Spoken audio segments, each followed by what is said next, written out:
नमस्कार। Value investing course के इस थर्ड एपिसोड में आपका स्वागत है। तो हम बात कर रहे हैं उन कंपनीज की जिनके एसेट्स उनके मार्केट कैपिटलाइजेशन से ज़्यादा है। और ऐसी एक एग्जांपल है लील इलेक्ट्रिकल्स। अगर लील इलेक्ट्रिकल्स के 2017 के फाइनेंशियल्स देखे जाए तो वो काफ़ी स्ट्रॉन्ग थे। कंपनी की बैलेंस शीट स्ट्रॉन्ग थी, कंपनी अच्छा खासा प्रॉफिट भी कमा रही थी। इसी बीच 2017 में लील ने अपना बिजनेस लॉयड इलेक्ट्रिक हैवेल्स को 1600 करोड़ में बेच दिया। जब ये ट्रांजैक्शन हुआ तब लील का मार्केट कैपिटलाइजेशन 1000 करोड़ था, जबकि ये डील 1600 करोड़ की थी। यानी लील के हैवेल के साथ जो डील चल रही थी उससे मिलने वाला पैसा ही लील के मार्केट कैपिटलाइजेशन से ज्यादा था।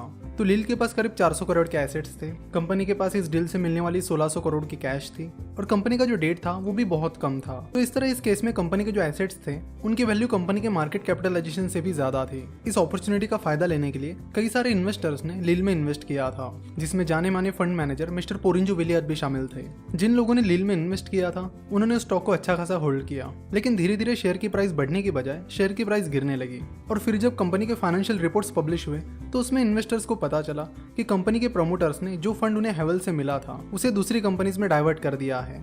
तो हैवेल से मिला हुआ पैसा गायब होने की वजह से बहुत सारे इन्वेस्टर्स ने लील के प्रमोटर्स पर आरोप लगाया कि उन्होंने हैवेल से मिला हुआ फंड डाइवर्ट किया है। कई सारे लोगों ने उसके लिए सेबी के पास कंप्लेंट भी की। इन्वेस्टर्स ने उस कंपनी में इसलिए इन्वेस्ट किया था क्योंकि उन्हें लगा कि जिस दिन बाकी लोगों को इस कंपनी के वर्थ के बारे में पता चलेगा तो कंपनी का मार्केट कैपिटलाइजेशन उसके सही वैल्यूएशन पर आ जाएगा। लेकिन वैसा नहीं हुआ, क्योंकि कंपनी में फ्रॉड हो गया और शेयर की प्राइस बढ़ने की बजाय शेयर की प्राइस तेजी से गिरने लगी और 250 पौने 300 की रेंज से फिलहाल अब कंपनी की प्राइस 3 रुपए के करीब है। तो इस केस में कंपनी के प्रमोटर्स के अनइथिकल बिहेवियर की वजह से इन्वेस्टर्स को बहुत भारी नुकसान झेलना पड़ा। इंडिया में कंपनी का मैनेजमेंट एनालिसिस करना काफी इंपॉर्टेंट है, लेकिन ज्यादातर वैल्यूएशन टेक्निक्स में मैनेजमेंट एनालिसिस को ज्यादा इंपॉर्टेंस नहीं दिया जाता, क्योंकि इंडिया में अनइथिकल एक्टिविटीज काफी ज्यादा होती है। इसलिए जरूरी है कि आप कंपनी का प्रॉपर मैनेजमेंट एनालिसिस करो और उसके बाद ही अपनी डिसीजन लो। बस कंपनी अंडर वैल्यूड है या कंपनी की फ्यूचर ग्रोथ अच्छी है, इससे काम नहीं चलेगा। लील के इस केस में सब कुछ ठीक चल रहा था, कंपनी का बिजनेस अच्छे से परफॉर्म कर रहा था, कंपनी के पास अच्छे खासे एसेट्स थे, कंपनी को हैवेल्स की डील से अच्छा खासा पैसा भी मिला था। लेकिन इन सब चीजों के बावजूद प्रमोटर्स के अनइथिकल बिहेवियर की वजह से कंपनी को और इन्वेस्टर्स दोनों को काफी नुकसान झेलना पड़ा। सो जब भी आप किसी कंपनी के हिडन एसेट्स ढूंढोगे तो साथ में मैनेजमेंट एनालिसिस पर भी ध्यान देना कि उस कंपनी का मैनेजमेंट कैसा है, उनका बिहेवियर एथिकल है या फिर अनइथिकल है। वैल्यूएशन की जितनी भी मेथड्स हैं उनमें वैल्यूएशन के लिए क्वांटिटेटिव एनालिसिस पर फोकस किया जाता है, यानी फाइनेंशियल स्टेटमेंट्स पर फोकस किया जाता है। इसलिए अगर आपको कोई अंडर वैल्यूड कंपनी भी मिलती है जिसके फंडामेंटल काफ़ी स्ट्रॉन्ग है तो उसका आप मैनेजमेंट एनालिसिस करिए और उसके बाद डिसीजन लीजिए। बेहतर होगा कि सबसे पहले आप मैनेजमेंट एनालिसिस से ही शुरुआत करो। तो इस हिडन एसेट्स को ढूंढने की स्ट्रेटेजी पर आप जरूर काम कीजिए और ऐसी कंपनीज को ढूंढिए जिनका बहुत सारा हिडन एसेट है और साथ ही कंपनी के फंडामेंटल्स और कंपनी का मैनेजमेंट भी अच्छा है। इस हिडन एसेट की स्ट्रेटेजी के बाद अब हम बात करते हैं कि वैल्यूएशन के और भी जो स्ट्रेटेजीज हैं उनके बारे में। तो मेनली वैल्यूएशन के कुछ इस तरह के टाइप्स हैं: asset based valuation, comparable company analysis method और DCF, that is discounted cash flow method. तो इन सब में सबसे पॉपुलर मेथड जो है वो है DCF, जिसे हम आगे इसी सीरीज में कवर करेंगे।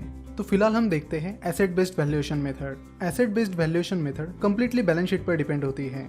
इस मेथड में सबसे पहले बैलेंस शीट पर जो एसेट्स दिए गए हैं उनकी रियल वैल्यू निकाली जाती है, यानी उनकी जो एक्चुअल वैल्यू है उसे निकाला जाता है और फिर एसेट्स की उन एक्चुअल वैल्यू से कंपनी की टोटल लायबिलिटी सब्ट्रैक्ट की जाती है और उसके बाद कंपनी की जो वैल्यू निकल के आएगी, अगर वो कंपनी के मार्केट कैपिटलाइजेशन से ज्यादा है तो माना जाएगा कि कंपनी अंडर वैल्यूड है। एसेट बेस्ड वैल्यूएशन मेथड सिर्फ होल्डिंग कंपनी के लिए अप्लाई होती है, वो नॉर्मल कंपनीज के वैल्यूएशन के लिए यूज नहीं की जाती। होल्डिंग कंपनीज उन कंपनीज को कहा जाता है जिनका खुद का कोई ऑपरेशन नहीं होता है, वो बस दूसरी कंपनीज के स्टेक होल्ड करके रखते हैं, यानी दूसरी कंपनीज में हिस्सेदारी खरीद कर रखते हैं। तो जब आप किसी होल्डिंग कंपनी का वैल्यूएशन निकाल रहे हो तब आप इस मेथड को यूज कर सकते हो। ऐसी एक होल्डिंग कंपनी है जिसका नाम है एलसीड इन्वेस्टमेंट, जिस पर हमने एक बार यूट्यूब पर वीडियो भी बनाया था, तो उसकी ही बात कर लेते हैं। एलसीड इन्वेस्टमेंट्स के पास एशियन पेंट्स का 2.95% स्टेक है। अगर आप एशियन पेंट्स के मार्केट कैपिटलाइजेशन की बात करोगे तो एशियन पेंट्स का मार्केट कैपिटलाइजेशन फिलहाल 1,65,000 करोड़ है। तो एलसीड इन्वेस्टमेंट के पास एशियन पेंट का 2.95% स्टेक है और 1,65,000 करोड़ का 2.95% आता है करीब 4,800 करोड़। यानी एलसीड इन्वेस्टमेंट के पास जो एशियन पेंट का स्टेक है उसकी वैल्यू फिलहाल 4,800 करोड़ रुपए है।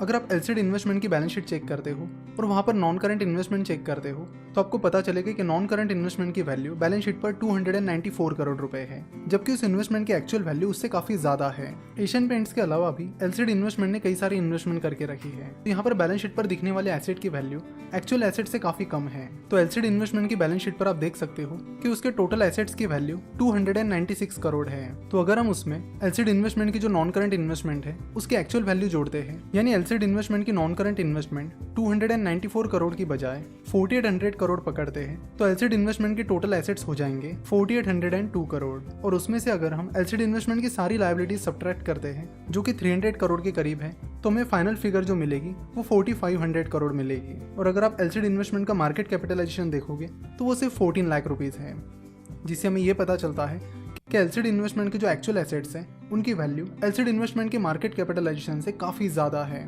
जिससे हमें पता चलता है कि एलसीडी इन्वेस्टमेंट एक काफी अंडर वैल्यूड स्टॉक है।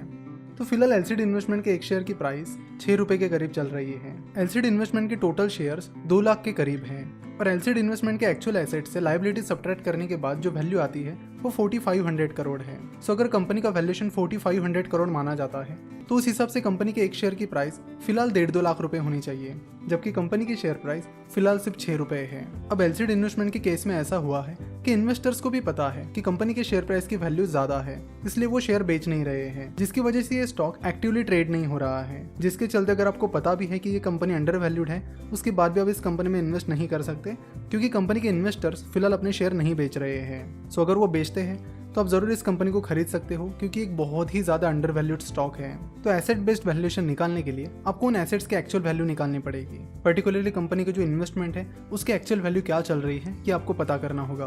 तो ये जो एसेट बेस्ड वैल्यूएशन मेथड है वो आप नॉर्मली किसी भी कंपनी पर अप्लाई नहीं कर सकते। अब नॉर्मली किसी भी कंपनी का वैल्यूएशन इस मेथड से निकालोगे तो वो गलत वैल्यूएशन रहेगा, क्योंकि जब भी आप किसी कंपनी का वैल्यूएशन निकालते हो तो आपको कंपनी के अदर फैक्टर्स जैसे कि प्रॉफिटेबिलिटी, कंपनी की फ्यूचर ग्रोथ, फ्यूचर परफॉर्मेंस, इन जैसे फैक्टर्स को भी अकाउंट करना होता है, जबकि ये सारी चीजें इस मेथड में नहीं होती है। एसेट बेस्ड वैल्यूएशन मेथड पर सिर्फ बैलेंस शीट पर फोकस किया जाता है, इसलिए ये मेथड सिर्फ उन कंपनीज का वैल्यूएशन निकालने के लिए की जाती है जो होल्डिंग कंपनी है।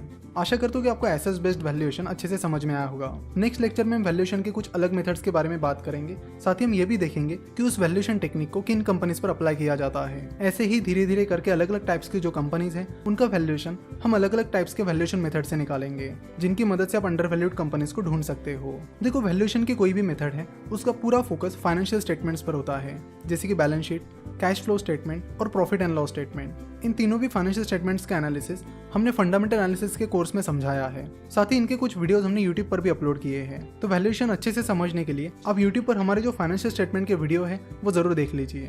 वीडियो देखने के लिए और हमारे साथ जुड़े रहने के लिए आपका बहुत बहुत धन्यवाद।